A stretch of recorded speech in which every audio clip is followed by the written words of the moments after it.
bienvenidos a nuestra 46ª clase de Introducción al Judaísmo en www.koltuvsefarad.com. Hoy terminando el tema de la biblioteca judía y entrando a ya la segunda unidad de nuestro ciclo lectivo, de nuestro currículum, que va a tratar más que todo sobre fiestas y sobre Shabbat. Ya propiamente esta parte se llama los arquitectos del tiempo.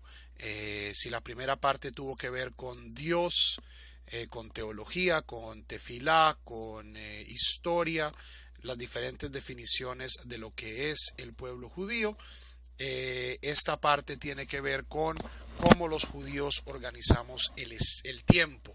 La tercera parte tiene que ver con cómo los judíos organizamos el espacio. Pero primero quiero dar por terminada la parte de la biblioteca, haciendo énfasis en diferentes formas en que nosotros podemos cumplir la mitzvah de Talmud Torah. Habíamos hablado en las clases anteriores sobre los diferentes libros básicos de la biblioteca judía y quiero en breves minutos simplemente delinear algunas de las formas en que el estudio de la Torah es adoptado por el pueblo de Israel.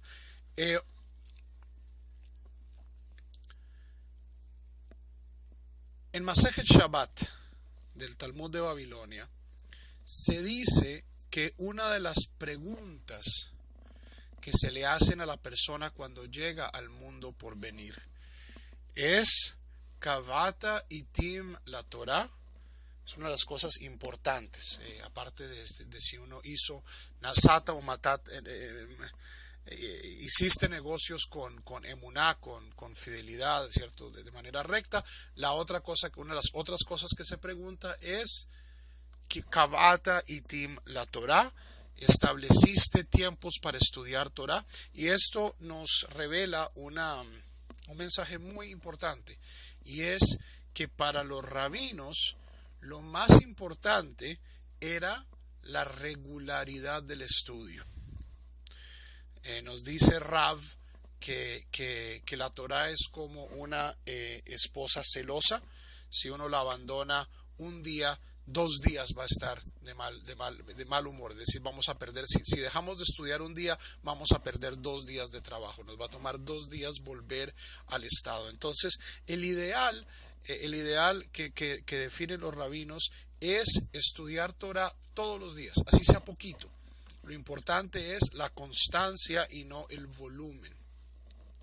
Entonces, hay ciertas formas de estudiar Torah que se han vuelto ya tradicionales y que de cierto modo creo que son bastante estructuradas y que pueden ayudar a la gente a avanzar. Yo creo que cuando uno tiene un plan de ataque y dice, bueno, sé exactamente qué es lo que tengo que estudiar hoy, qué es lo que tengo que estudiar mañana, esto al menos va generando una disciplina.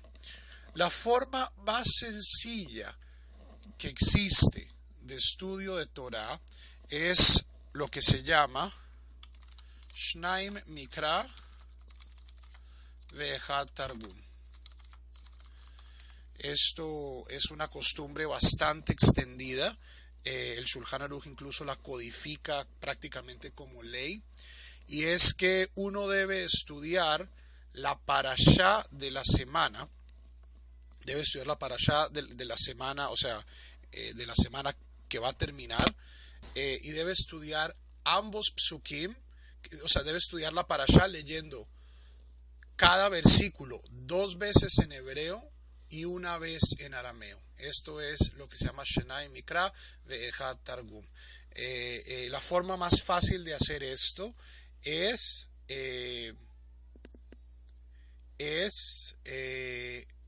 utilizando el sistema que ya tenemos dado de las aliyot, ¿cierto? Cada parashá está subdividida en 7 aliyot. Hay 7 días en la semana.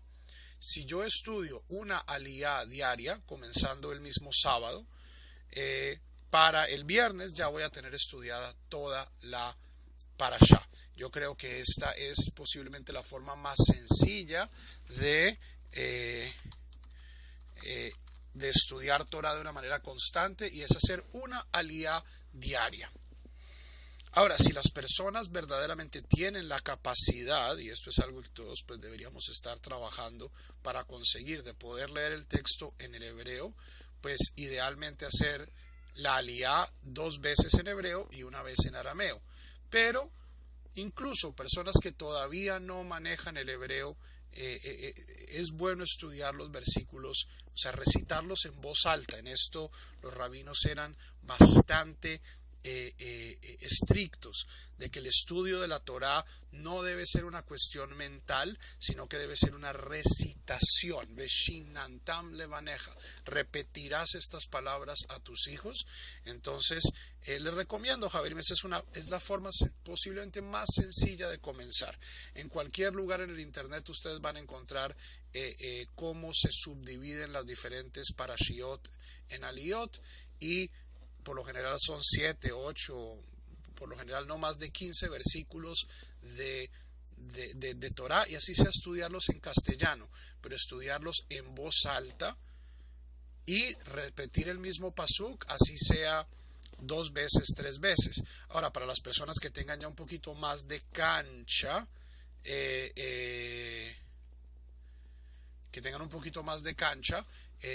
comiencen leyendo la parashá 2 veces en español y 1 vez en hebreo. O sea, hagan al revés, hagan Shnaim Targum Ve'echad Mikra.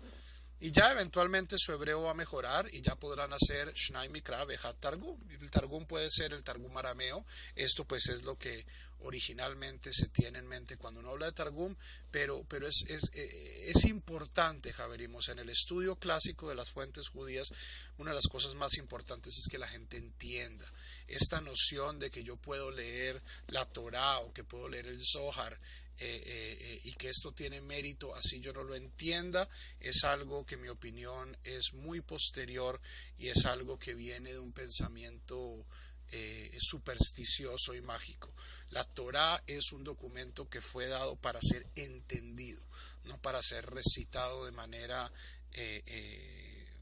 mecánica, robótica. Entonces, si no tienen hebreo, lean la Torá en castellano. Les recomiendo, eso sí, Javerín, búsquense una buena Biblia.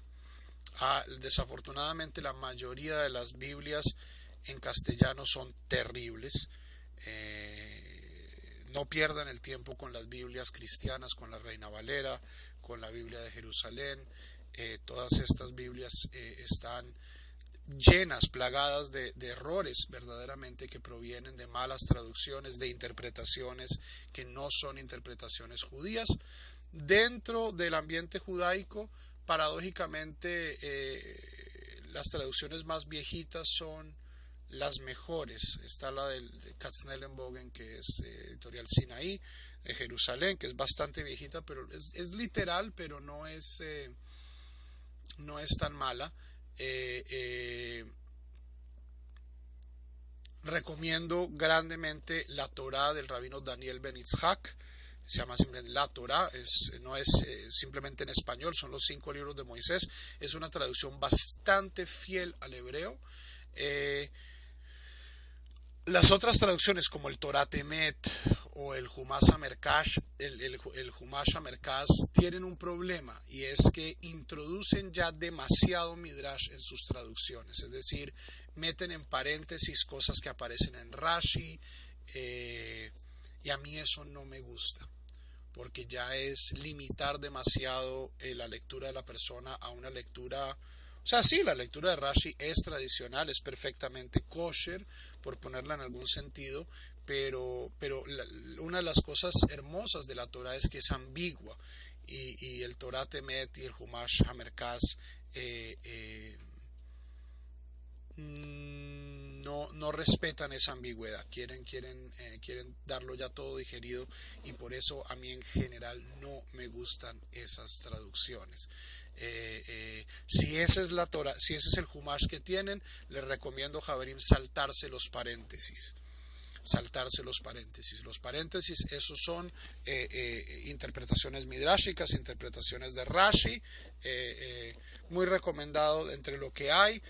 Katznellenbogen, o la Torá del rabino Daniel Ben Itzhak, el rabino Daniel Karpuch, que incluso sirvió varios años como rabino de la Betel en Barranquilla, cuando era rabino masortí, luego optó por volverse ortodoxo, pero tiene una traducción excelente del Humash. La tengo aquí al lado. Por lo general la tengo aquí al lado de mi escritorio, pero no la estoy viendo. No sé dónde está. Se me refundió. Creo que es Editorial Planeta. Aparece Daniel Ben Itzhak. Así, o sea, el nombre de él es Daniel Karpuch. Tiene una página de Facebook muy activa. Es un rabino muy, muy, muy serio, con el que tengo sendas diferencias ideológicas, pero respeto mucho su trabajo. Daniel Ben Itzhak, en mi opinión, es la mejor traducción del Humash. Traducciones del Humash al inglés hay excelentes, especialmente el JPS, el Jewish Publication Society, que ya se consigue todo gratuitamente en la página sefaria.org. Sefaria.org ya tiene toda la traducción del JPS, tanto de la primera edición de 1914 como de la edición de 1989, que es excelente. En mi opinión es la mejor traducción a una lengua europea de todo el Tanaj. Y la versión del rabino Marcos Ederi, se me olvidaba también, es bastante buena. Esa también se consigue gratis online en la página de Masuach, que es la organización de estudiantes latinoamericanos de la Universidad de Bar Ilan en Tel Aviv. Entonces, Yudel, ¿me pones el vínculo del Tanaj del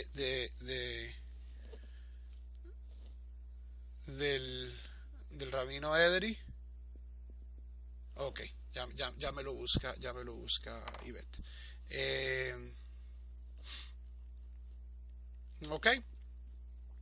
Y lo bueno es que son gratis, o sea, este Tanaj del rabino Ederi es excelente y está, o sea, no es un Tanaj, es un Humash, son los 5 libros de Moisés, pero está ahí y ustedes pueden imprimirlo, pueden consultarlo en línea, es gratis, trae el comentario del rabino Ederi, que es excelente, un excelente comentario, y lo trae ya dividido en aliyot. Entonces, una aliyá diaria en voz alta, Javerim, es importante. O sea, cuando uno estudia mentalmente a veces pierde la cosa. Y apenas tengan acceso a el hebreo, es importante también comenzar a estudiar hebreo. ¿Quieren expandir su estudio de Torah? El siguiente paso, en mi opinión, esto es muy importante para aquellas personas que especialmente manejen el inglés. Hay un programa excelente de mi maestro, el doctor Josh Kolb, que se llama Mishnah Yomit, que es una Mishnah diaria, supremamente bien explicada. Y ya es un proyecto que lleva varios años. Ya el doctor Kolb, creo que si no ha terminado la Mishnah, está a punto de terminar la Mishnah y tiene toda la Mishnah súper bien explicada. Esto está en inglés. Las traducciones al castellano de la Mishnah, creo que hay solo una, la Mishnah de un español. Por lo que he visto, no es una traducción indecente, no es buena, pero tampoco es muy mala. Y lo importante, Javerim, es la Mishnah Yomit del doctor Kolb, está todo online, todo es online. La Mishnah, he visto la traducción al castellano, he visto versiones piratas en internet, pero no he visto, no lo he visto así en una página autorizada. Y estudiar una o dos Mishnayot, o si no tiene tiempo, todo un capítulo de Mishnah. Si ustedes estudian un capítulo de Mishnah diario, Javerim, terminan la Mishnah en 2 años. O sea, no es algo, es una cuestión de disciplina. Eso es lo interesante. Si ustedes, todo esto es cuestión de disciplina. Si ustedes se ponen las pilas y estudian un capítulo de Mishnah al día, la Mishnah entera la terminan en 2 años. Que es algo que la inmensa, o sea, salvo fuera de unos círculos tremendamente intelectuales y piadosos, es algo que la mayoría de los judíos no ha hecho y es algo muy provechoso. Lo mismo, Javerim, si ustedes estudian 2 capítulos de Naj al día, es decir, de profetas y escritos, Nevi'im y Ketuvim, están terminando toda la Biblia en un año. Entonces, cuando yo estoy en muy buena forma, porque es una cuestión de disciplina, y a veces, Javerín, pues por supuesto, uno se desjuicia y se descontrola, yo estoy estudiando una lidá diaria, 2 capítulos de Naj y 1 capítulo de Mishnah. Ese es mi régimen. Ese es mi régimen personal que trato de hacer. Por supuesto, pues hay a veces que soy más y menos juicioso, pero ese es el ideal. Y yo sé exactamente dónde estoy, qué es lo que tengo que estudiar. Pero comiencen con una lidá diaria. Si ven que les sobra tiempo, añadan 1 capítulo de los profetas y de los escritos. Hay incluso, si no lo puedes mandar, Ivette, un organigrama que nos muestra cómo puede terminar uno toda la Biblia en un año. Dice, hoy es el día tal y usted estudia estos capítulos de Isaías, y mañana es el día tal y usted estudia estos capítulos de Isaías.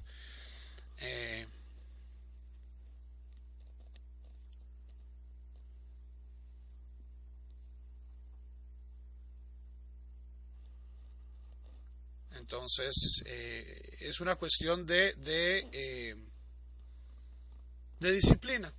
O sea, cada cual tiene que encontrar cuánto tiempo le sobra, sus capacidades lingüísticas, sus capacidades de tiempo, pero así sea una lidá diaria, Javerim. Lo importante es likboa y tim la Torah, establecer tiempos fijos para estudiar Torah, preferiblemente con una jebruta en compañía, pero así sea uno solo, pero recitando en voz alta es muy importante. ¿Ok? Mishnah Mikra, Mishnah Yomit, otra gran Mishnah que está traducida al inglés, también está gratis en hebreo. Hay un app, es la Mishnah del señor Pinhas Kehati, que es toda la Mishnah comentada, con un comentario muy sencillo. O sea, esto es en los buenos tiempos, hace 40 años, en Israel, esta era la edición popular de la Mishnah. Y había grupos de conductores de buses, ¿cierto? Que tenían su grupito, que llegaban, cuando llegaban los buses al depósito, se sentaban y estudiaban un par de Mishnayot. Y la obra de Kehati les permitía estudiar la Mishnah a fondo, porque explica exactamente todo, de qué es lo que están hablando, cuál es la halajá lema'aseh, y ya toda la Mishnah de Kehati está en hebreo, sino también en inglés, disponible online. Entonces, Javerim,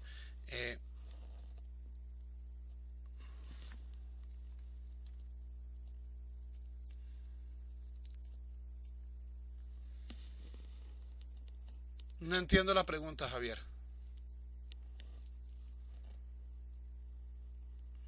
Diferencias de traducción siempre va a haber. Toda traducción es una interpretación. Toda traducción es ya una interpretación. La palabra traduttore, que es traductor, y traditore, que es traidor, solo tienen una letra de diferencia. Traductor y traidor, o sea, toda traducción es una interpretación. Ahora, en cuanto a los Sifrei Torah, hay diferencias. Hay diferencias entre los Ashkenazim y los Sefaradim, hay un par de letras de diferencia, no son muchas, son creo 4 o 5 letras de diferencia entre las diferentes comunidades, pero no, la mayoría del texto de la Torá es consistente entre los diferentes grupos judíos y también pues con los diferentes Sifrei Torá históricos que hemos encontrado. Pero diferencias de traducción sí existen porque prácticamente, o sea, no prácticamente, toda traducción es ya en sí un acto de traducción. ¿Okay?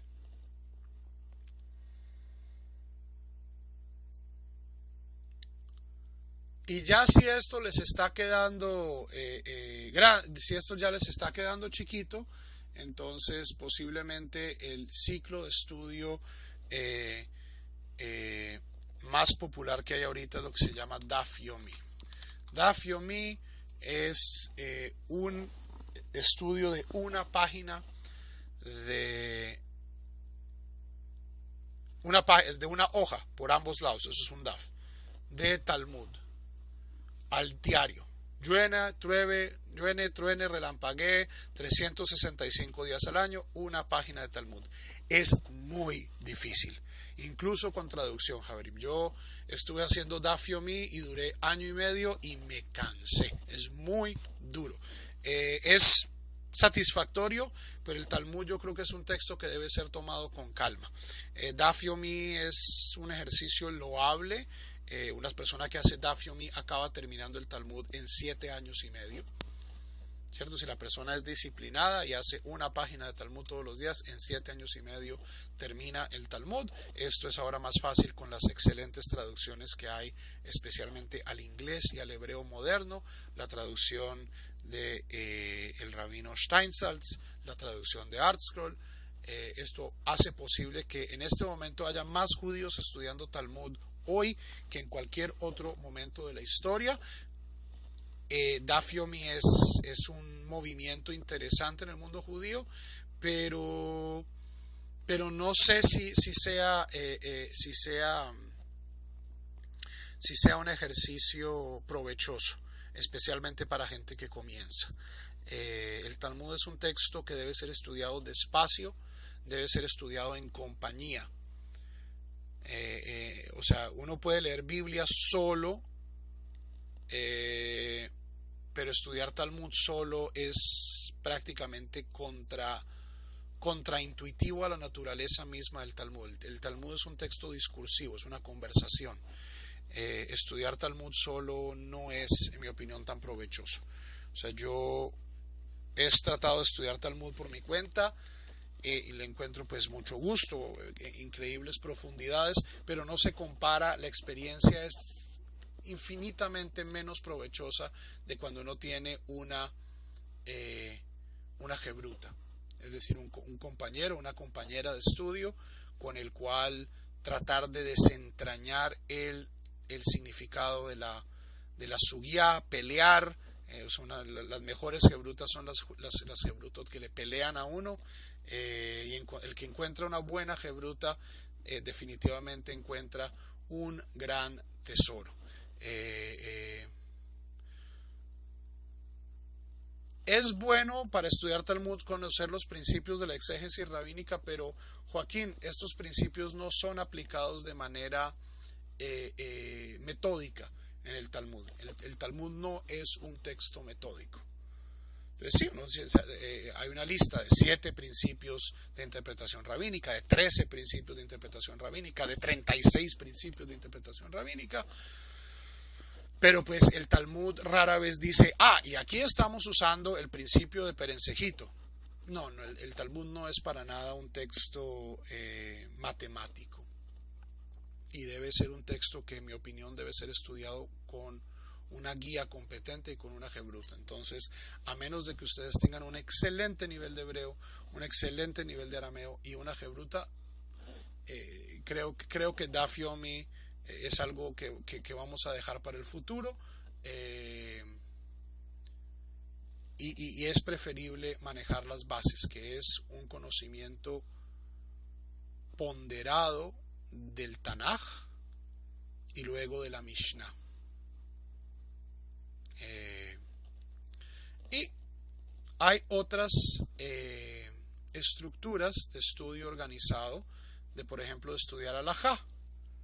Entonces en Chabad Lubavitch, curiosamente, tienen la costumbre de estudiar, hay gente que estudia uno, hay gente que estudia 3 capítulos del Mishneh Torah del Rambam al día. Esto es gente que está haciendo estudios de alajá. El Mishneh Torah del Rambam ha sido traducido de manera completa al inglés. Está en la página de Chabad.org. La traducción es bastante respetable, la traducción del rabino Toger. Y para aquellas personas que les gusta la halajá, este puede ser un ejercicio interesante, pero de nuevo no hay traducciones fieles del Mishneh Torah en su completitud al castellano. ¿Ok? Preguntas.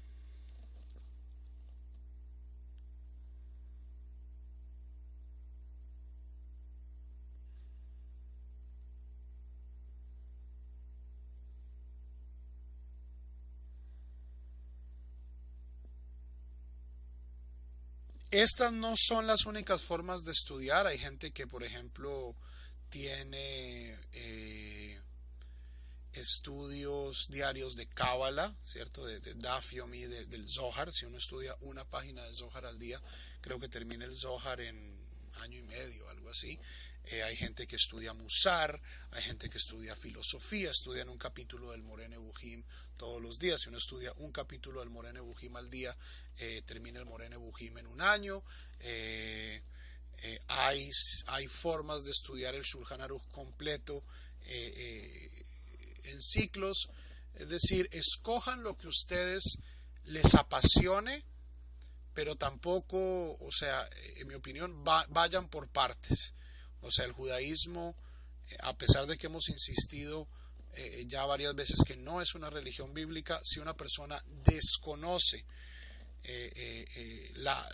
todo el Tanaj, difícilmente va a poder entender la Mishnah, y si no entiende la Mishnah, difícilmente va a poder entender el Talmud. Es decir, Talmud Torah es un proceso de toda una vida.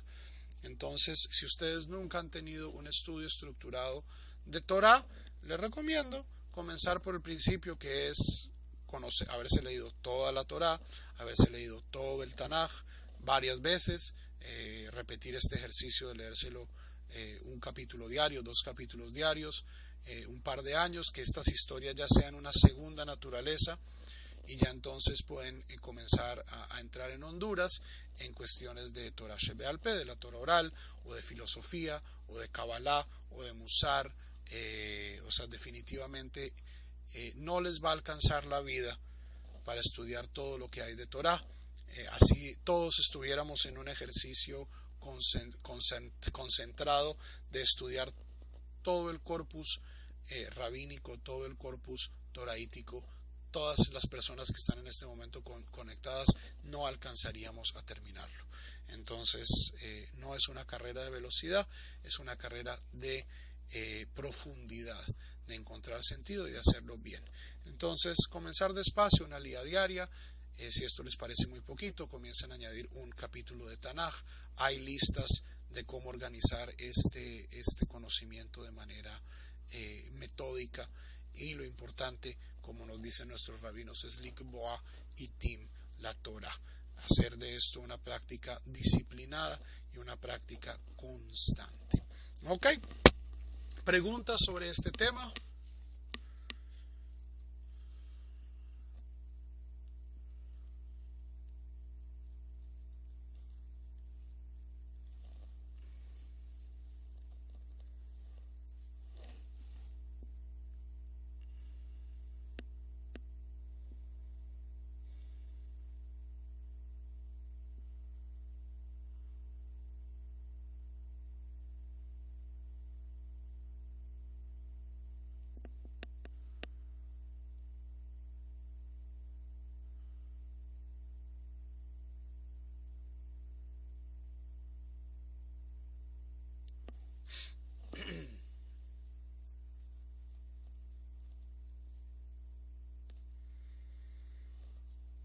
No, ok.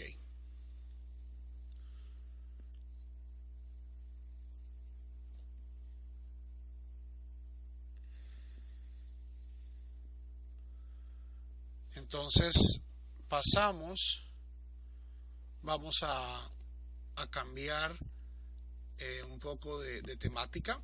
Vamos a dejar de hablar, con esto dejamos la primera unidad de nuestro currículum y pasamos a la segunda, que es lo que yo llamo los judíos arquitectos del tiempo. Y es algo bien interesante que el judaísmo, la verdad sea dicha, no pone mucho énfasis en espacios sagrados, con la diferencia, o sea, con la excepción del Mishkan y eventualmente del Templo de Jerusalén. El judaísmo no tiene gran apego a la noción de que hay espacios sagrados, o sea, incluso la misma noción de espacio sagrado es algo que es debatible.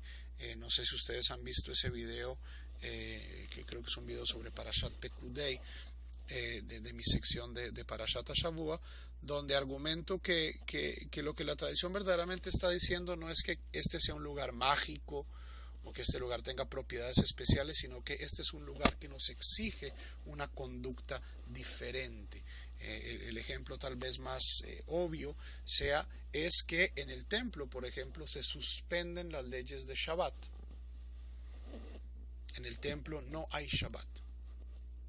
O sea, el Shabbat es marcado con una serie de sacrificios extra, Musafim, Temidim, pero en el templo se enciende fuego en Shabbat, se sacrifican bestias en Shabbat, cosa que no sucede por fuera del templo en ningún otro lugar, y es en parte esto, la serie de reglas, la serie de mitzvot adicionales que hay alrededor del templo y eventualmente extendiendo un poco la línea de pensamiento alrededor de Eretz Israel, lo que le confieren al templo y a la tierra de Israel su kedushá, su santidad.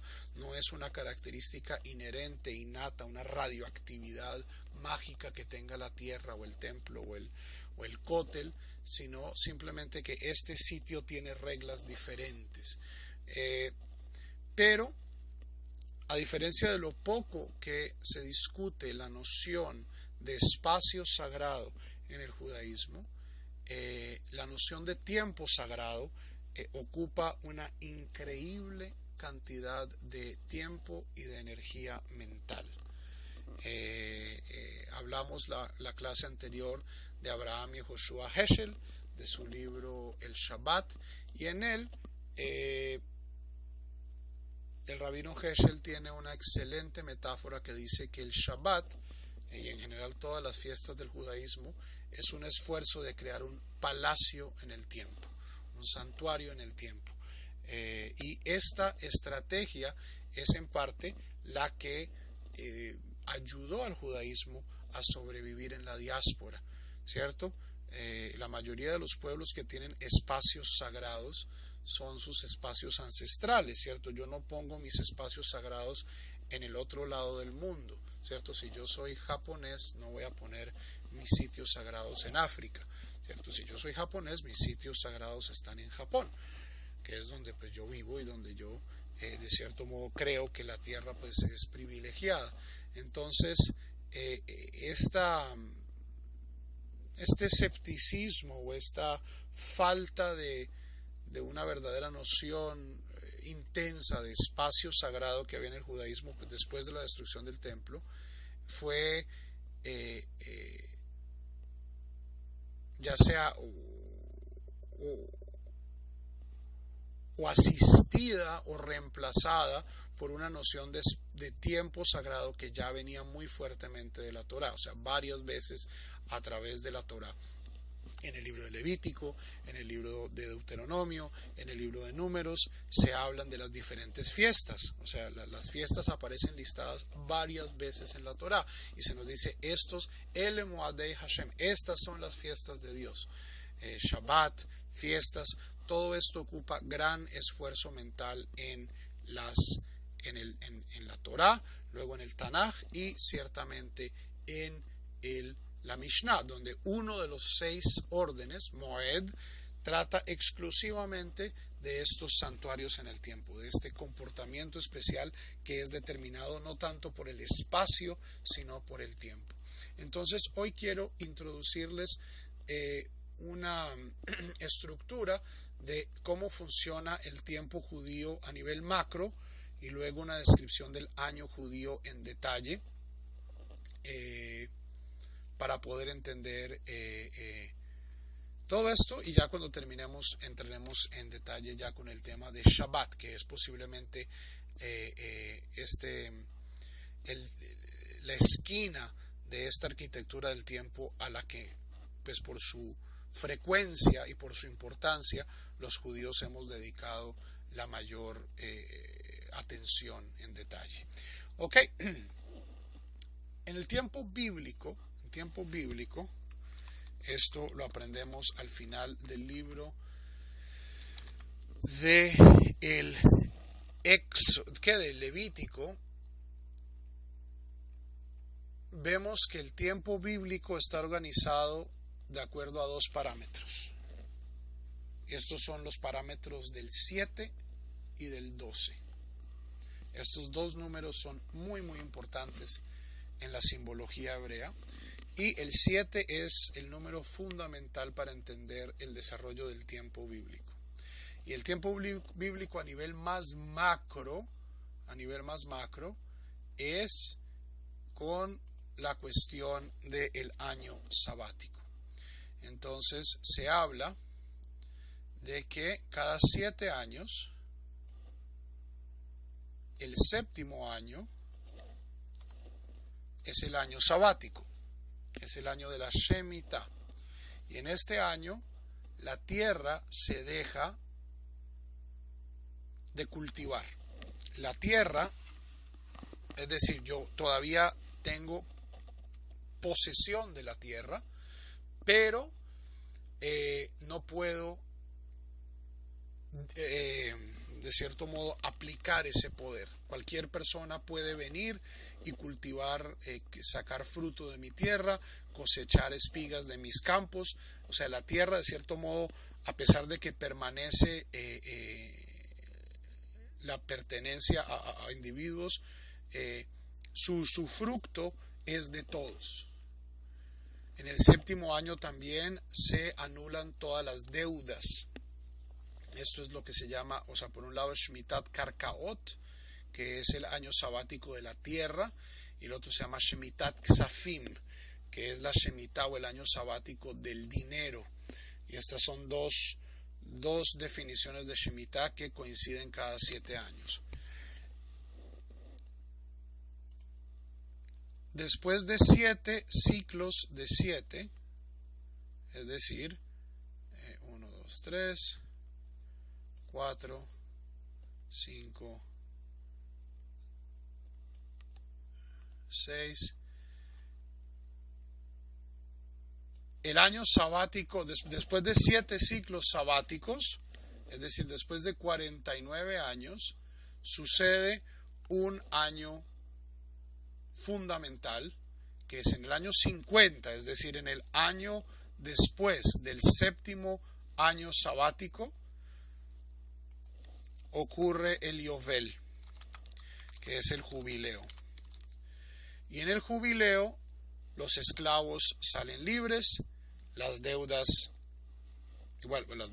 se han cancelado en el año previo, y lo más importante, la tierra vuelve a la posesión de sus dueños originales. Ninguna venta de tierra en Eretz Israel es definitiva.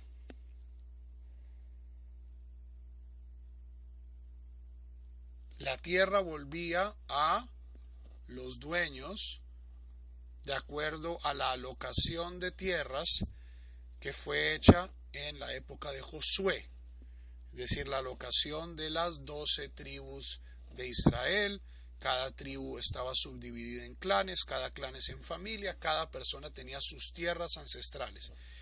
En el transcurso de los 49 años entre cada jubileo, pues había gente que hacía más dinero, se empobrecía, se enriquecía, la tierra cambiaba de manos, pero el jubileo era como un gran reboot, donde la economía básicamente se frenaba y se trataba de volver a la situación original. Este es una mitzvah de increíbles consecuencias sociales, que demuestra que en la esencia esta noción de la propiedad de la tierra no existe en el judaísmo. La Biblia lo dice de manera explícita, que Gerim atem imadi ba'aretz, ustedes son mis inquilinos. Yo soy el dueño de la tierra, ustedes simplemente la usan por un ratico. Y cada 50 años simplemente yo decido que la tierra vuelve a sus dueños originales. ¿Ok? Dado que este sistema de jubileo está basado en la distribución original de la tierra en la época de Josué, es decir, basado en una subdivisión del pueblo de Israel en 12 tribus y de estos en clanes, etcétera, etcétera, etcétera, el jubileo no se puede cumplir si no están las 12 tribus.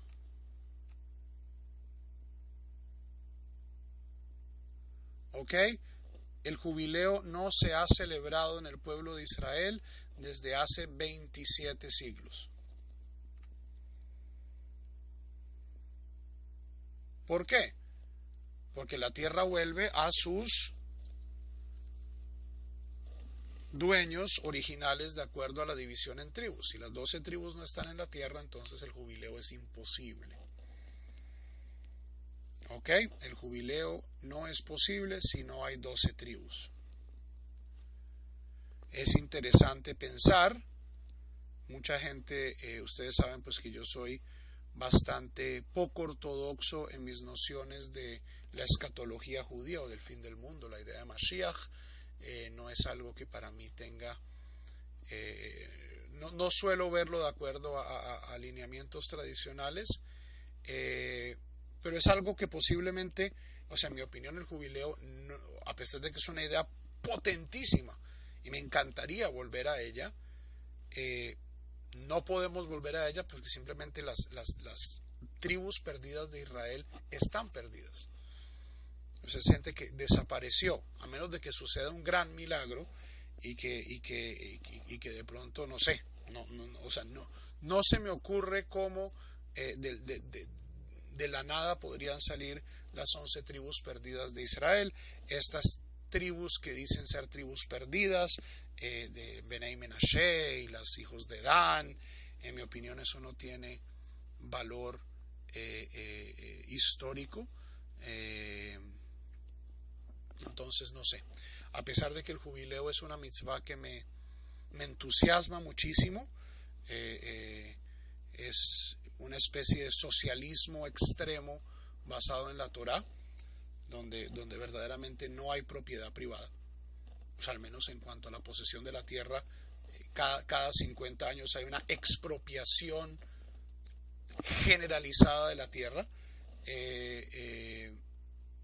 pero pues es algo que dudo que podamos volver a instaurar, porque no creo que estas tribus vuelvan a existir. Tal vez nos toque reconstruir el jubileo para una nueva era, pero esto es algo que yo creo que tendremos que hacer con muchísimo cuidado, porque es una mitzvah potentísima, pero también muy difícil de instaurar, como pues ustedes se imaginarán.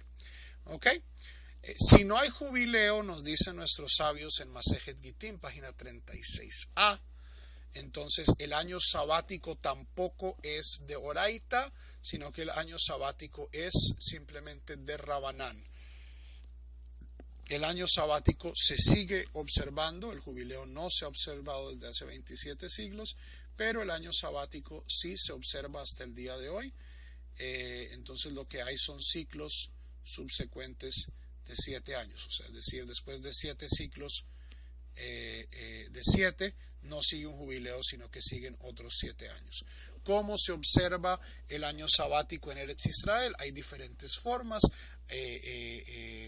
Esto pues trae problemas específicos a los agricultores de Eretz Israel, y cuando hablemos de las mitzvot tluyot ba'aretz, es decir, de las mitzvot que dependen exclusivamente de la tierra de Israel, hablaremos un poco en detalle de las diferentes nociones que existen sobre cómo se observa el año sabático hoy en día en Israel.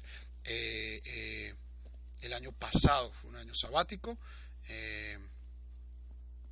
y siempre es traumático, especialmente porque cada 7 años salen con cosas nuevas en los grupos observantes en Israel, que cada vez hacen prácticamente impracticable o muy poco práctico este año sabático. Preguntas. Entonces, esta es la estructura generalizada de los Yovlim, de los años sabáticos, que como digo, hoy en día solo se observa el año sabático, no se observa el jubileo, y el año sabático hoy en día es solamente una noción de Rabanán, por lo cual es posible hacer toda una serie de trampas, entre comillas, o de estrategias para observar el espíritu del año sabático sin que esto destruya la economía de la tierra de Israel, los kibutzim y la agricultura. The Earth is the Lord's es un libro de Heschel sobre la vida intelectual e interior de los judíos del este de Europa. ¿Ok? Pero está citando a la Torá, está citando al Levítico. Kili kol haaretz, toda la tierra me pertenece. ¿Ok? Está en Kindle.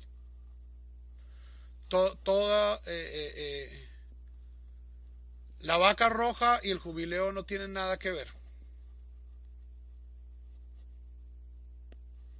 Son cosas independientes. El jubileo requiere tribus. La vaca roja es lo que permite deshacernos de la tumá de los cadáveres. Ahora, para mucha gente, todas estas cosas están conectadas en una visión escatológica, ¿cierto? Cuando llegue la vaca roja, entonces va a venir Mashiach y el tercer templo, y las tribus perdidas van a volver, etcétera, etcétera, etcétera. Pero a nivel halájico no están conectadas. O sea, Yobel es una mitzvah social, la vaca roja es una mitzvah ritual.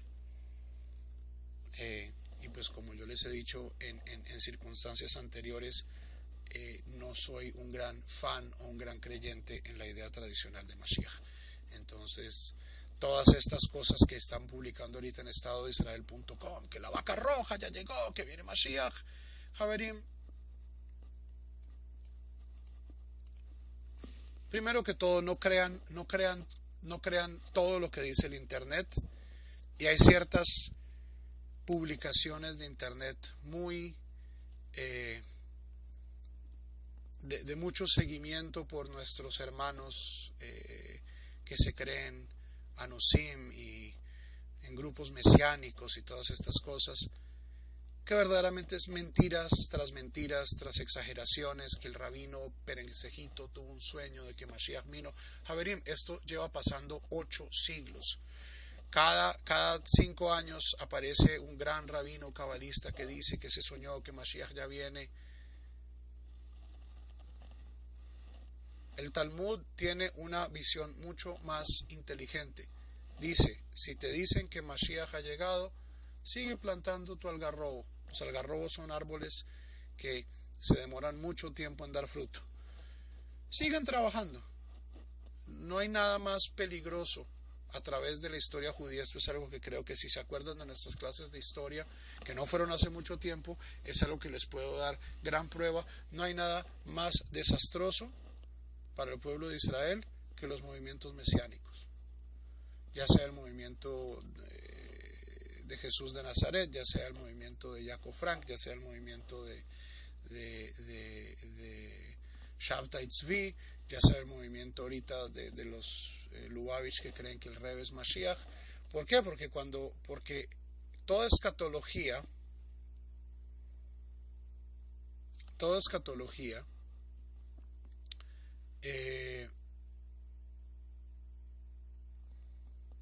tiene en su base una noción de suspensión de responsabilidad. Y mire, o sea, esto creo que es mucho más fácil verlo en la escatología de nuestros vecinos y nuestros hermanos cristianos. Y es que cuando ellos dicen, cuando venga Chucho otra vez, entonces se va a suspender las reglas, entonces podemos gastarnos todo el petróleo, podemos contaminar el planeta, podemos llevar al mundo al borde de la guerra, porque eventualmente Dios va a venir y va a limpiar todo el problema. ¿Ok? La escatología tradicional en el judaísmo, en el islam y en el cristianismo tiene ese gran problema, y es que dice que eventualmente Dios va a venir y va a resolver todo el problema. Entonces, en el fondo, yo no soy responsable. ¿Cuánta gente loca cae en los Estados Unidos que cree que está trayendo la segunda venida de Jesús, matando un montón de gente o suicidándose y se van, que los van a llevar los ovnis y todo eso, y acaban haciendo un montón de daño? Porque creen que eventualmente Dios va a venir a limpiarle la cara a todo el mundo, por no usar un término un poco más craso, y va a resolver todo de manera milagrosa. Javerim, yo no creo que Dios actúe de esa manera.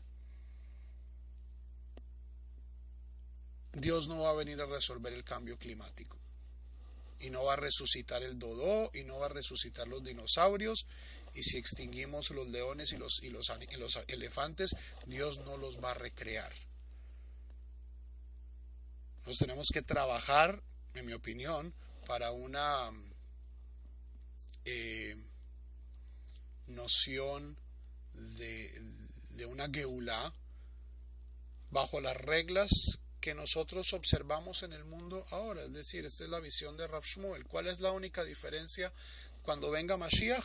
Que el pueblo de Israel va a estar libre e independiente, que va a haber paz. No más, todavía va a haber cáncer, todavía va a haber gripa, todavía vamos a tener que limpiar el mar que hemos contaminado, todavía vamos a tener que arreglar el hueco en la capa de ozono, todavía vamos a tener que preocuparnos de nuestra huella de gas carbono, todas las cosas todavía vamos a tener que preocuparnos. Esta idea de que Mashiach va a venir y de la noche a la mañana por arte de magia todos vamos a ser felices es una idea profundamente infantil e irresponsable. Que si ustedes se ponen a ver, ha sido la gasolina de posiblemente los excesos más tenebrosos de todas las religiones en los últimos 2000 años. ¿Qué páginas, además de Kol Tuv Sefarad? No le pongo tanto énfasis a Kol Tuv Sefarad. En cuestiones de Torah hay páginas excelentes. Lo que me refiero, Javerim, en páginas de noticias, lean periódicos serios. Lean periódicos serios. Si ustedes quieren enterarse de lo que pasa en Israel, lean el Jerusalem Post, compárenlo con lo que dicen Haaretz, compárenlo con lo que dicen el New York Times. La prensa religiosa evangélica, la prensa religiosa judía, es un pésimo, o sea, la prensa religiosa en general es un pésimo lugar para enterarse de qué es lo que está sucediendo verdaderamente.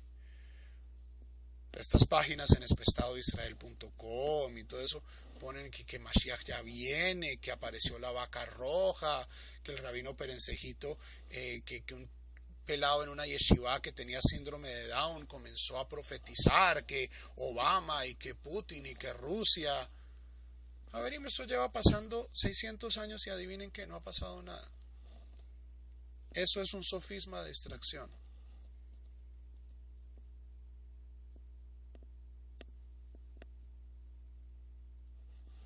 En mi opinión. Yo soy en esto bastante escéptico. ¿Ok? Entonces, esa es la estructura general del tiempo en la Biblia. Pasemos a la estructura del año judío. El año judío en la Biblia tiene 12 meses. Estos meses no tienen nombre, con una excepción. El primero, Hodesh HaAviv, que es el mes de la primavera. Aviv es las primeras espigas de cebada. Los caraítas hasta el día de hoy determinan Aviv por cuando comienza a florecer la cebada en Eretz Israel. Y el año judío en la Biblia comienza en la primavera. Es decir, el primer mes es el mes de Aviv, que es el mes que nosotros llamamos Nisan. Entonces, el año judío bíblico es mes 1, 2, 3, 4, 5, 6, 7, 8, 9, 10, 11, 12 y comienza en el verano, en la primavera. ¿Qué es lo que determina los meses en el judaísmo? La luna. El calendario judío es lunar. La palabra hebrea para mes, Jodesh, viene de Hadash, que es la luna nueva. La luna nueva es cuando la cara que se le da a la luna es el lado oscuro de la luna, es decir, cuando la luna no se ve. En tiempos antiguos, y si quieren estudiar esto en detalle, Javerín, por favor vayan y estudien las clases de Mishnah Rosh Hashanah que dimos el Elul pasado, están en el canal de YouTube. Estudiamos toda la Mishnah de Rosh Hashanah. Ahí estudiamos en detalle cómo sucedía esto, pero de acuerdo al Talmud, los meses eran determinados de manera testicular, es decir, a través de testigos. Venían los testigos a dar testimonio en Jerusalén y el Sanedrín declaraba el nuevo mes, cada nuevo mes. ¿Ok? Esto, hay indicios de ello en la Biblia, pero esto se estructura mucho más en la Mishnah y luego en el Talmud. ¿Qué pasa? Para la época rabínica ya ha habido un cambio importante en la estructura del año, y es varios de ellos. O sea, los meses siguen siendo meses lunares. Esto es común a todos los pueblos del antiguo Medio Oriente, no era algo único de los judíos. Los musulmanes siguen haciéndolo de la misma manera hasta la luna de hoy. Los asirios, los sumerios, todos tenían meses lunares que comenzaban en la luna nueva. Pero ¿cuál es el cambio que ya hay para la época rabínica? Y esto es un cambio que nosotros sabemos de dónde viene, que es, ya para la época rabínica, la estructura del año no es tan bíblica, sino que está más orientada hacia la forma babilonia de ver el tiempo, que no es solar, sino los meses en este momento ya tienen nombres, y el año nuevo importante no es en la primavera, sino es el otoño. Rosh Hashanah, el comienzo del año, no cae en la primavera, sino que Rosh Hashanah cae en el otoño. En Babilonia, que es una cultura que se basaba, o sea, los cereales germinan en la primavera y en el verano. Los frutos, los dátiles, las uvas, etcétera, tienen su cosecha en el otoño. Para los babilonios era mucho más importante el dátil que los cereales en muchos casos, y la cosecha de los dátiles era el comienzo del año. Y ya para la época rabínica tenemos esta noción de que el año comienza en el otoño y no en la primavera, como dice la Biblia. Pero ¿cómo pueden hacerlo? Esto se lo resuelve usted la Mishnah muy fácil. En la primera Mishnah de Rosh Hashanah dice: hay varios años nuevos. Hay un año nuevo que es el primero de Nisan, que es el año nuevo de los reyes, y hay un año nuevo de los años, que es el primero del séptimo mes, que es lo que nosotros llamamos Tishrei. ¿Ok? Entonces, para la época rabínica, los meses tienen nombre,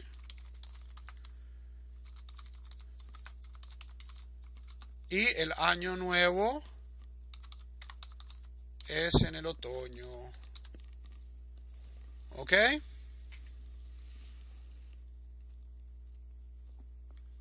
Preguntas. ¿Cómo sabemos que esto es una cuestión babilonia? Porque los nombres de los meses son nombres babilonios.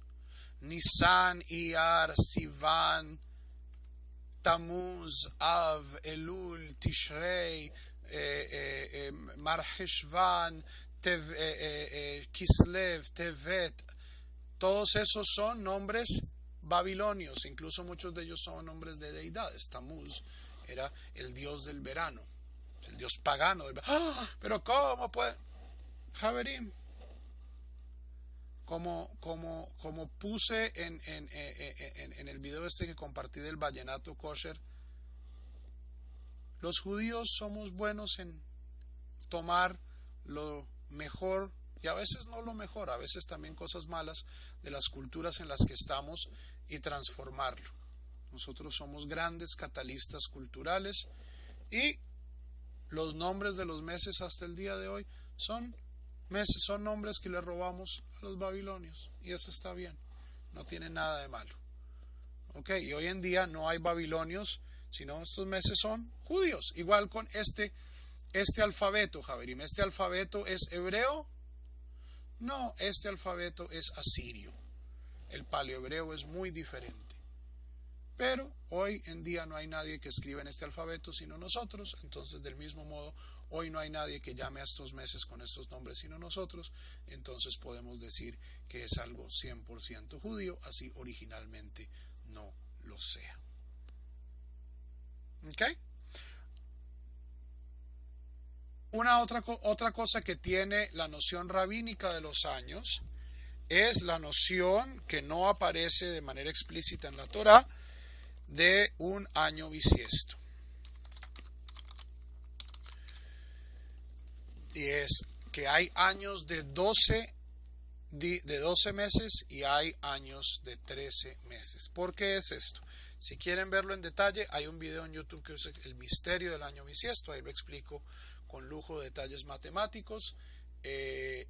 Acá se los pinto un poquito más sencillo.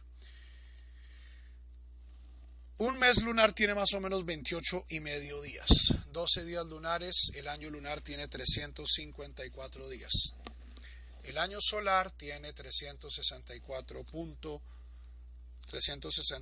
días, 5 horas, 50 y pico de minutos. Es decir, 564 días, 565 días y pico, y un cuarto. ¿Ok? Esta diferencia de 10 días significa que si yo tengo un año lunar de 12 meses, en 3 años yo voy a tener un desfase de un mes con el año solar. ¿Y qué es lo que determina el año solar? Al menos en el hemisferio, o sea, por fuera de la zona tropical, las estaciones. El 21 de marzo es el solsticio de primavera, el 21 de junio es el solsticio de verano, el 21 de septiembre es el equinoccio de otoño, el solsticio de invierno es el 21 de diciembre. Esto no cambia. Entonces, si yo tengo un año de 12 meses lunares, ¿qué es lo que va a pasar? Que cada 3 años mis fiestas van a pasar un mes antes, de acuerdo al calendario solar. Y esto es problemático porque significa que en 3 años, que en 9 años, por ejemplo, yo estaría celebrando Pesaj en la mitad del invierno.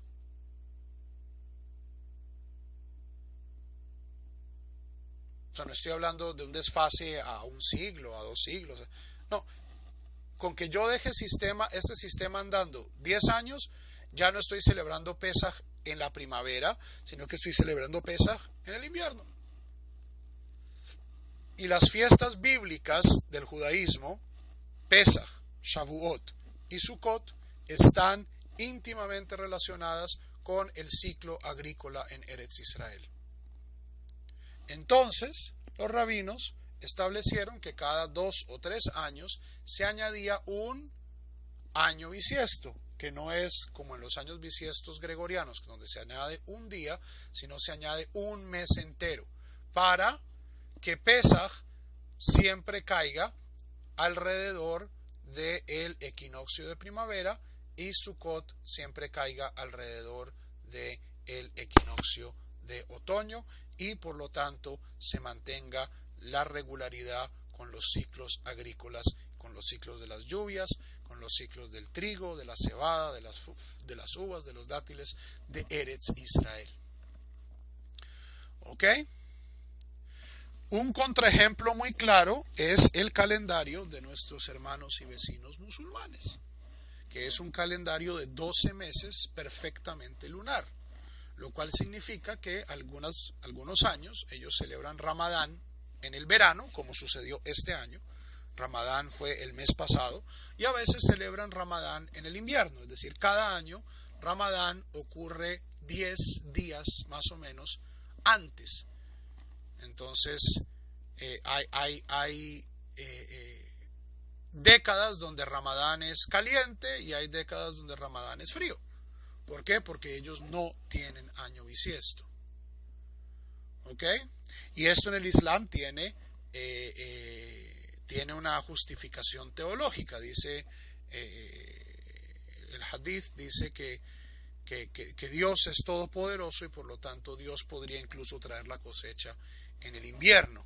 Entonces por eso es que las fiestas musulmanas se mueven en el judaísmo, dado que hay una conexión íntima con los ciclos naturales de Eretz Israel.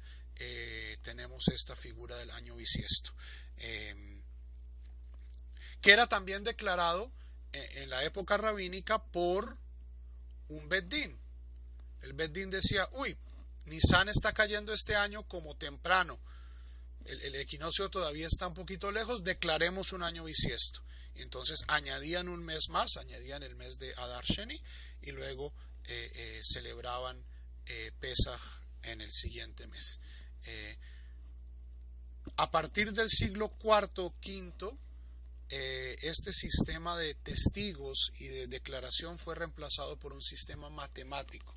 Hoy en día ya los meses en el judaísmo no son declarados por una corte, no son declarados por testigo, sino que son formados a través de una fórmula matemática basada en un ciclo de 19 años, de años bisiestos, años no bisiestos, que fue establecido por el Amorá Hillel, no Hillel el famoso, Hillel el sabio, sino un Amorá tardío llamado Hillel, que era un excelente matemático, y dijo: acá no tenemos ya casi Sanedrín, mejor determinemos esto matemáticamente. Hoy el calendario judío funciona matemáticamente, pero antiguamente este no fue el caso. Preguntas.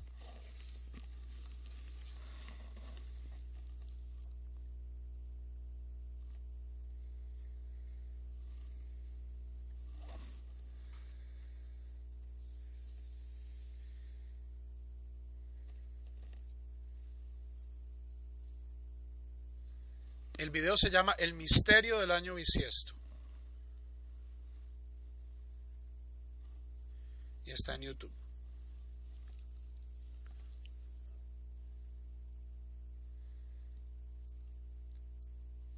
Y ahí les explico la matemática bien explicadita.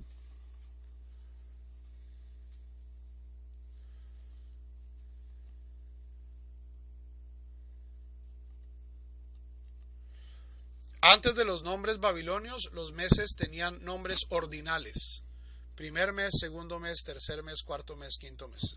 Así se refiere la Biblia. Si ustedes van a Parashat Pinhas, donde se estipulan las fiestas en el judaísmo, dice: y en el séptimo mes, en el tal día del séptimo mes, celebraréis bla bla bla bla bla. El único mes, hay 2 meses en la Biblia que tienen nombre. El único que se refiere con frecuencia es el primero, Aviv, Hodesh HaAviv, Nisan. Lo que nosotros llamamos Nisan, en la Biblia se llama Hodesh HaAviv.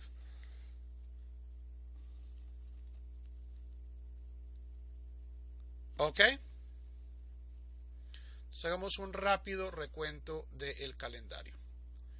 Tenemos el primer mes, de acuerdo al calendario rabínico, que es el mes de Tishrei. El mes de Tishrei es el mes, la luna nueva, en la que cae el equinoccio de otoño en el hemisferio norte, es decir, esto va a ser septiembre-octubre va a ser Tishrei. Estas son las fiestas de Tishrei.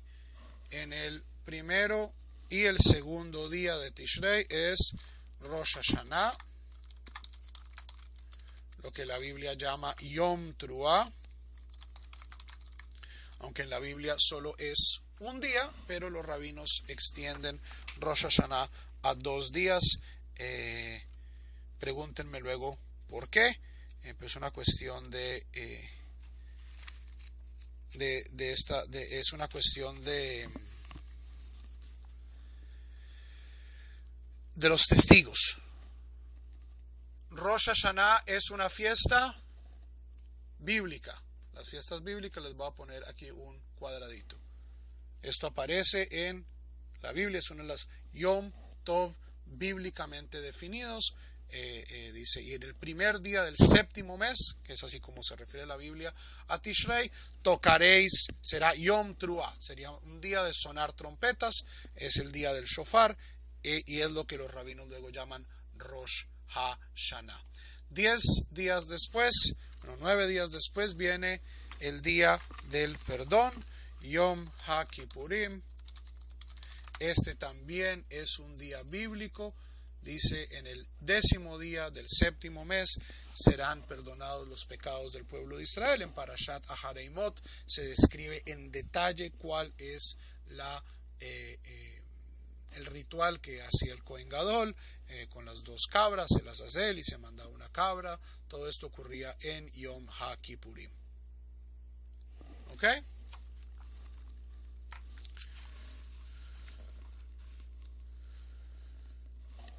Luego el 15º día de Tishrei es el comienzo de la fiesta de Sukkot. Esto también es bíblico. Y Sukkot es una fiesta que dura 7 días, es decir, va desde el 15 hasta el 21. Siendo el primero y el último día días de fiesta. En la diáspora, recuerden, todas estas fiestas son 2 días. Son 2 días, entonces el 15 y el 16 de Tishrei, y el 21 y el 20. Ya vamos a ver cómo se llama el último día de Sukkot, porque ese también es otra fiesta. El 12º día, El 12º día de Tishrei es lo que se llama Shemini Atzeret. El 8º día, que también es una fiesta bíblica. Todas las fiestas de Tishrei son fiestas bíblicas, a pesar de que el énfasis rabínico, el énfasis en Tishrei sea un énfasis rabínico. También, o sea, ya en la Biblia es ciertamente el mes con más fiestas. ¿Ok?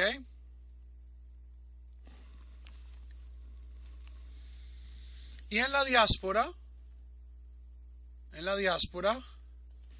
16 es el segundo día de Sukkot.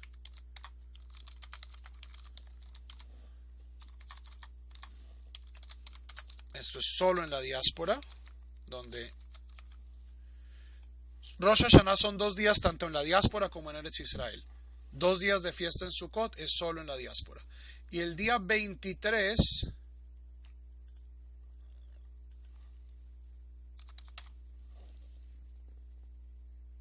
de Tishrei, en la diáspora es lo que se llama Simchat Torah.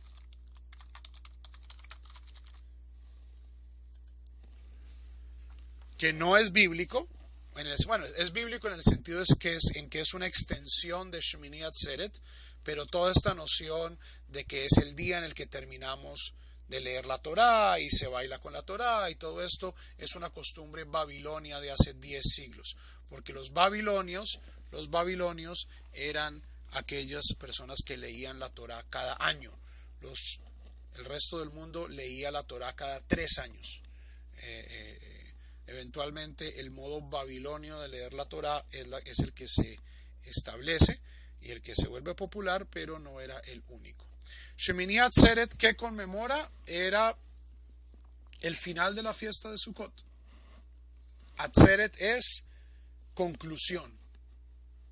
Entonces, después de 7 días de Sukkot, Shemini Atzeret era una forma de terminar la fiesta. Hay varios midrashim, dicen, o sea, en la época bíblica, en la época bíblica, Javerín, recuerden, no había Hanukkah, no había nada de esto. Es decir, entre Shmini Atzeret y Pesach no había fiestas. Es muy difícil viajar en el invierno. En Eretz Israel, en el mundo antiguo, cuando había lluvias, eso se vuelve un barrial. Entonces, Shmini Atzeret es antes de que comiencen a caer las lluvias, entonces es como un último parrandón antes del invierno. ¿Qué pasó? A través de la historia fueron apareciendo momentos históricos que fueron llenando el calendario de otras fiestas y ayunos y conmemoraciones. Pero en la época bíblica, entre Shmini Atzeret y Pesach, sí, prácticamente 6 meses no había nada. No había ningún tipo de conmemoración. Entonces, dado pues que vamos a pasar 6 meses sin conmemorar, sin hacer prácticamente nada, pues hagamos un último parrandón. Esa es una de las explicaciones de por qué existe Shmini Atzeret. No en ese lenguaje, por supuesto. Dios quiere, no va a ver a sus hijos en 6 meses, entonces quiere que se queden un día extra. Hay midrashim que dicen Sukkot es una fiesta universal, es una fiesta para todo el mundo, porque Sukkot es cuando pedimos por las lluvias para todo el mundo, donde sacrificamos 70 bueyes en el templo, uno para cada nación. O sea, Sukkot es una fiesta universal. Shmini Atzeret es una fiesta particular. Este es un día que le corresponde solo a Israel. Y es el día en que los hijos se quedan con el padre antes de ir en un largo viaje donde no lo van a ver por 6 meses. Entonces, estos son diferentes midrashim, pero pues son midrashim, no, la Biblia no da explicaciones de por qué existen estas fiestas en estas fechas particulares. ¿Ok?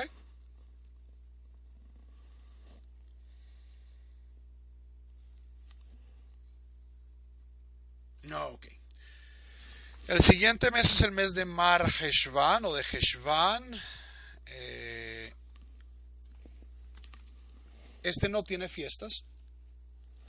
Por eso a veces la explicación es mar. Mar significa amargo. Es amargo porque no tiene fiestas. Esto no es cierto. La comunidad etíope celebra el 14 de Heshvan el Sijd, que es una fiesta especial muy colorida de la comunidad etíope, pero pues en el resto del mundo judío Heshvan no tiene fiestas. Y Javerim, después de todo este trabajo, les cuento, es el mes favorito de los rabinos. Es después de Rosh Hashanah, Kippur, Sukkot, Shmini Atzeret, Simchat Torah, prácticamente donde cada semana hay una gran fiesta. Mar Heshvan ciertamente trae un descanso diferente.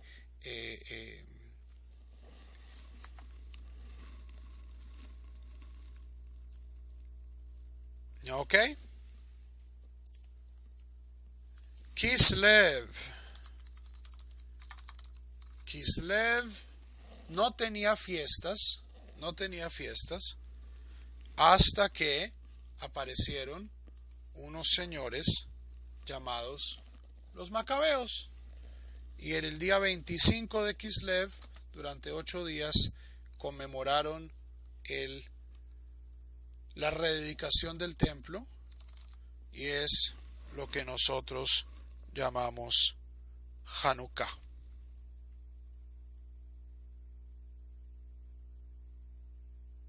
¿Ok? Es desde el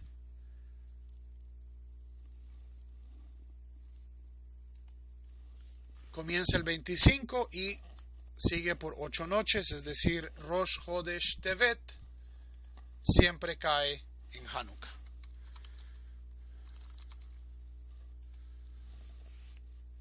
Tevet no tiene fiestas, lo que tiene es un ayuno. Ya vamos a entrar en detalle muy pronto sobre el tema de los ayunos. Incluso cuándo es que cae el ayuno. Tendré que revisar mi calendario. El 10 de Tevet es el ayuno que conmemora el sitio de Jerusalén por parte de los babilonios, por parte de Nabucodonosor. Y es un medio ayuno, es decir, es un ayuno público, pero que solo va desde la salida del sol hasta la puesta del sol.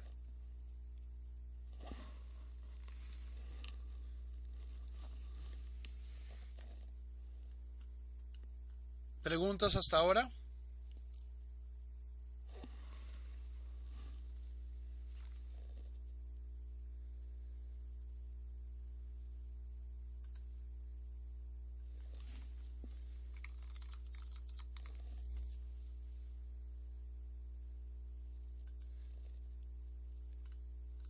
Shevat, el mes de Shvat, no Shavat, sino Shevat. La única fiesta que tiene es el 15, que es lo que nos llamamos Tu Bishvat, o el 15 de Shevat, que la verdad sea dicha no era una gran celebración, era el día fiscal de los árboles, era el año nuevo de los árboles. Esto es donde los árboles se determinaba si un árbol debía o no obedecer las leyes de Orlá, las leyes de los diezmos específicos de los árboles, pero en los últimos tiempos el 15 de Shevat se volvió una fiesta ecológica y hay sedarim y la gente va, si puede va y planta árboles, y es una fiesta que ha adquirido especialmente en las últimas décadas una vida propia. 15 de Shevat tenía aparte de algunos círculos cabalísticos de Safat, era una fiesta que pasaba sin pena ni gloria por la mayoría del pueblo judío, pero cae de perlas, ¿cierto? En Shvat no hay más fiestas y en Eretz Israel es cuando comienza a terminar el invierno, cuando comienza a calentar, cuando los árboles comienzan a renacer, y siempre, viva donde uno viva, es bueno ocuparse de el medio ambiente. ¿Ok? El último mes bíblico, el 12º mes, Adar. El 14 de Adar es Purim. De nuevo, es una fiesta bíblica, pero no es una fiesta toraítica. O sea, Purim aparece en la Biblia, en el libro de Esther, pero es muy tardío. Recordemos, o sea, los hechos narrados en el libro de Esther, o supuestamente narrados en el libro de Esther, son siglo V, IV antes de la era común, mucho después de que la Biblia de que la Torá pues había sido terminada. El 14 es Purim para la mayoría del mundo.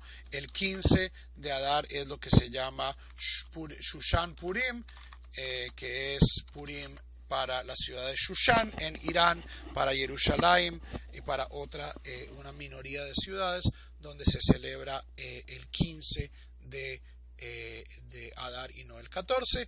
Si no se acuerdan por qué, vayan y revisen nuestra clase de Purim. Allá dimos todos los detalles de por qué esta diferencia y las cosas interesantes que esto puede causar.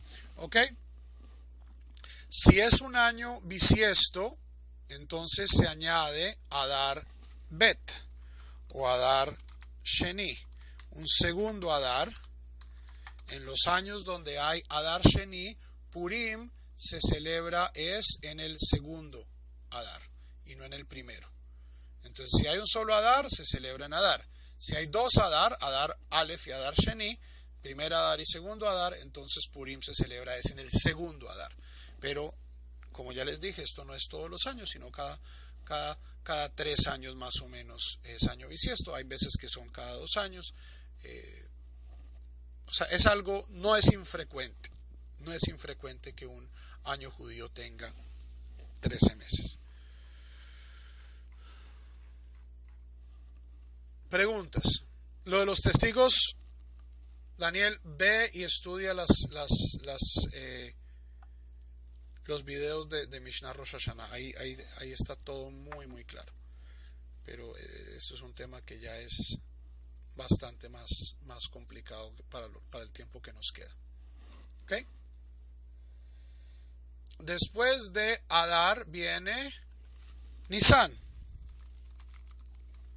Pues Nisan, que era el primer mes bíblico, aquí es la mitad del año. Nisan, el 15, cae Pesaj, comienza Pesaj y se extiende hasta el día 21.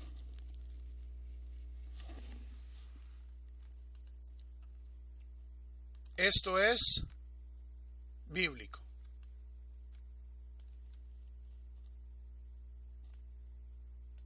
No entiendo la pregunta, Javier. Es bíblico. La Biblia dice, Pesaj comienza el 14, se hacen unas preparaciones, se sacrificaba el Corbán Pesaj, pero la fiesta de las Matzot es el 15 de Nisan.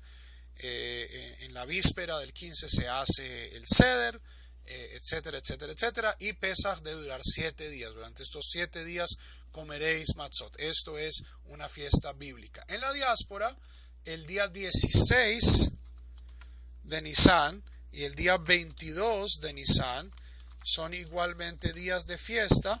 ¿Por qué? Porque Yom Tov Sheni, por el segundo día de fiesta de la diáspora. Entonces, en la diáspora, Pesaj no dura 7 días, sino que dura 8 días. Y los primeros 2 y los últimos 2 días son Yom Tov, son días de fiesta. No se trabaja, no se va al colegio, no se hacen ciertas melajot y tiene una liturgia especial. ¿Ok? Pero esto es solo en la diáspora. En Israel, el 15 y el 21 son los días de fiesta y los días intermedios pues tienen su liturgia especial. Hay Halel, tienen restricciones, por supuesto no se come Hametz, pero cuando termina el 21 de Nisan en Israel termina Pesaj. En la diáspora nosotros hacemos Pesaj un día extra. ¿Ok?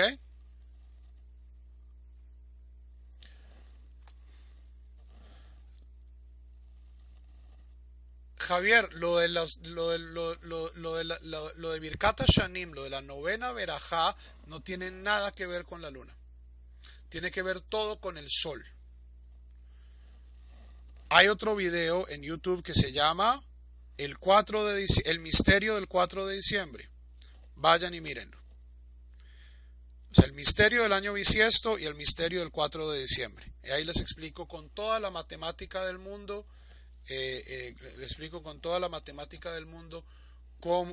Pero tengo tablero y todo, no es tan difícil y esto tiene que ver más con el sol que con la luna. Es un problema de la relación entre el sol y la luna, tanto el año bisiesto como cuando comenzamos a decir la bendición larga de Birkat HaShanim en la Amidá, en la diáspora, tiene que ver con él. Les recomiendo que vean estos 2 videos. Voy a subirlos ahorita en el canal de Kol Tuv Sefarad en Facebook para que los encuentren facilito, ¿ok?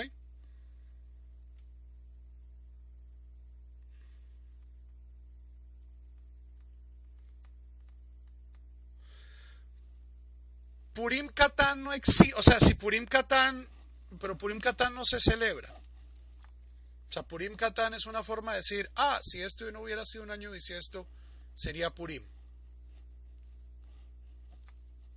Ya, es eso. O sea, Purim Katán, Hay algunas comunidades cabalísticas, hasídicas, que es como un Purim y tienen pero halágicamente no tiene ningún tipo de celebración.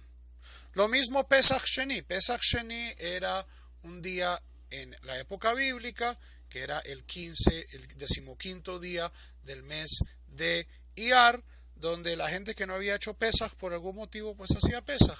Hoy en día, como nosotros no hacemos el Corbán Pesach y no tenemos que estar en estado de pureza para ofrecer Pesach, pues no hacemos Pesach Sheni. Hay gente que come matzah en Pesach Sheni, que hace un estudio especial en Pesach Sheni, pero estos son todos minhagim, no son alajot.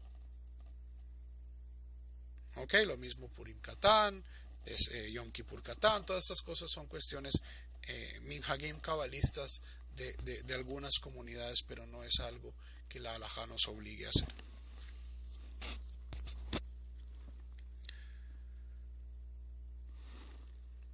Ok.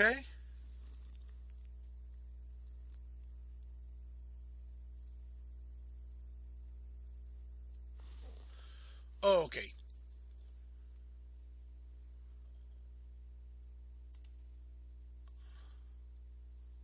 Vamos a ponerlas en un color diferente. El 27 de Nisan es Yom HaShoah. Y lo pongo en un color nuevo porque estas son fiestas recientes, ¿cierto? O sea, las que están en cajitas son fiestas bíblicas. Lo demás son fiestas ya sea rabínicas o post-toraíticas, ¿cierto? Hanukkah es post-bíblico, Purim no es post-bíblico, pero sí es post-toraítico, Tu Bishvat es rabínico, Simchat Torah tiene 10 siglos, que es una forma especial de celebrar el segundo día de Shmini Atzeret en la diáspora. Yom HaShoah fue una fiesta que se inventaron en el Estado de Israel y que ha sido adoptada por buena parte del mundo judío, no por todo el mundo judío, para conmemorar la Shoah. 27 de Nisan es el aniversario del levantamiento del gueto de Varsovia y es una fecha donde muchas comunidades judías, ciertamente dentro del movimiento Masortí, dentro de la ortodoxia moderna, dentro del movimiento reformista, prácticamente todos los judíos por fuera de la ultraortodoxia conmemoran de algún modo la pérdida de 6 millones de vidas judías y de 5 millones de vidas no judías durante el periodo de la barbarie nazi en Europa. Entonces es una fiesta reciente, por eso la pongo en un color diferente, pero no obstante es algo importante. ¿Ok?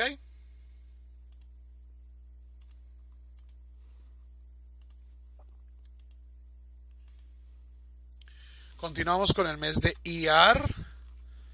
En todos estos días después de Pesaj estamos contando el Omer, etcétera, etcétera, etcétera.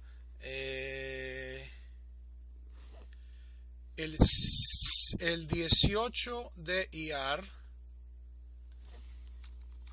es Lag BaOmer, es el 33º día del Omer, que de acuerdo al Talmud y de acuerdo después a muchas tradiciones cabalísticas, es un día donde muchas de las tradiciones de duelo que existen con respecto al Omer se aligeran.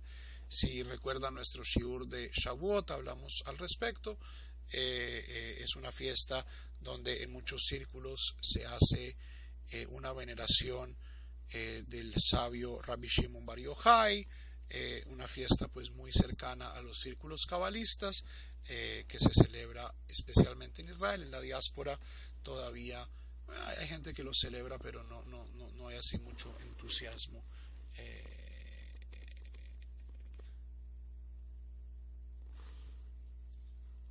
Y dentro del mismo día de Iyar tenemos dos fiestas de estas fiestas recientes, de estas fiestas establecidas por el Estado de Israel. El cuarto día de Iyar es Yom HaZikaron, que es el día de duelo, el día nacional de duelo por las víctimas, por los soldados que han caído en el servicio del Estado de Israel, por las víctimas del terrorismo. Y el quinto día de Iyar es Yom HaAtzmaut. que es el día de la independencia, es el aniversario en el calendario hebreo del establecimiento del Estado de Israel, el año 1948, y es un día que es celebrado de manera diferente por muchos judíos en la diáspora. En Israel pues es un big deal, hay fuegos artificiales, algunas comunidades tienen liturgias específicas para ello. Ya hablaremos en detalle sobre estas fechas cuando hablemos sobre el Estado de Israel en nuestra tercera unidad. Por este momento quiero simplemente que entiendan cómo funciona el año judío. Tenemos el mes de Sivan.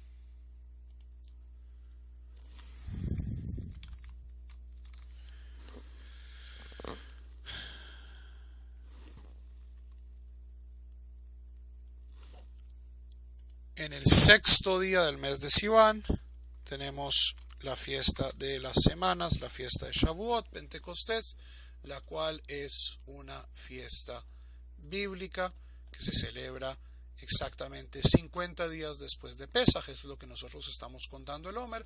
En la diáspora, como ya es natural, en el séptimo día celebramos el segundo día de Shavuot.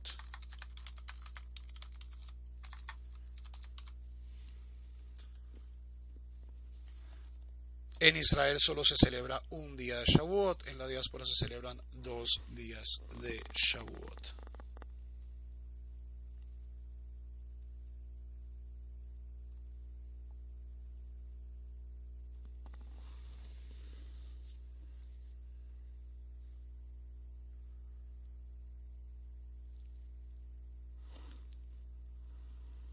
En Sivan también cae Yom Yerushalayim, que es el día del aniversario de la unificación o de la captura de Jerusalén en la guerra del 67. En la diáspora todavía no es así un día muy popular. En Israel es un día muy popular, es un día donde se celebra en Yerushalayim, hay marchas y hay fiestas y hay de todo. ¿Ok? Y ya entramos a los meses del verano, que son meses complicados. Al menos bíblicamente el verano es la mejor época en el Medio Oriente para hacer guerra. Entonces pues son meses que son relativamente infaustos en el calendario judío. Tenemos, se me había olvidado, el tercer día de Tishrei es el ayuno de Gedalia.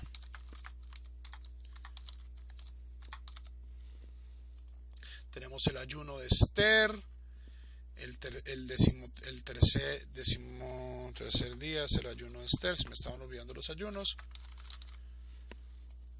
Y el 17 de Tamuz, que es la próxima semana, es el ayuno del 17 de Tamuz, que es la conmemoración de cuando los romanos entraron a la ciudad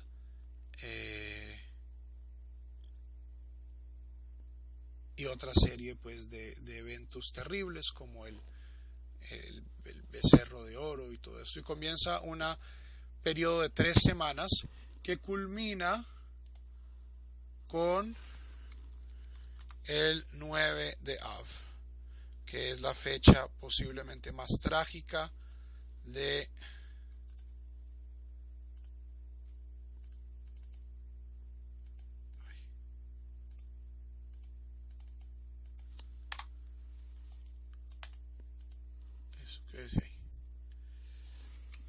el 9 de Av, que es el ayuno de Tisha B'Av. Como Yom Kippur es un ayuno de 26 horas, 25 horas, es de ocaso a ocaso, no agua, no comida, con una liturgia tristísima, porque es el día en el que fueron destruidos los 2 templos, y no solo eso, sino también toda una serie de catástrofes que han ocurrido al pueblo de Israel. Y muy pronto, posiblemente el próximo domingo, estemos teniendo una clase especial sobre ayunos, sobre el ayuno del 17 de Tamuz y sobre el ayuno de Tisha B'Av. Estoy un poquito perdido con el calendario. Si por algún motivo el ayuno del 17 de Tamuz cae antes del domingo, que creo que es el caso, entonces voy a tener una clase extraordinaria tal vez el jueves, explicando las leyes de este ayuno. Y les voy a pasar el material que traduje del libro de Klein, que lo traduje el año pasado, donde traduje todo el capítulo sobre ayunos de Klein. Entonces, cae el domingo 24, entonces hagamos una cosa, hagamos una clase extraordinaria el jueves en la noche.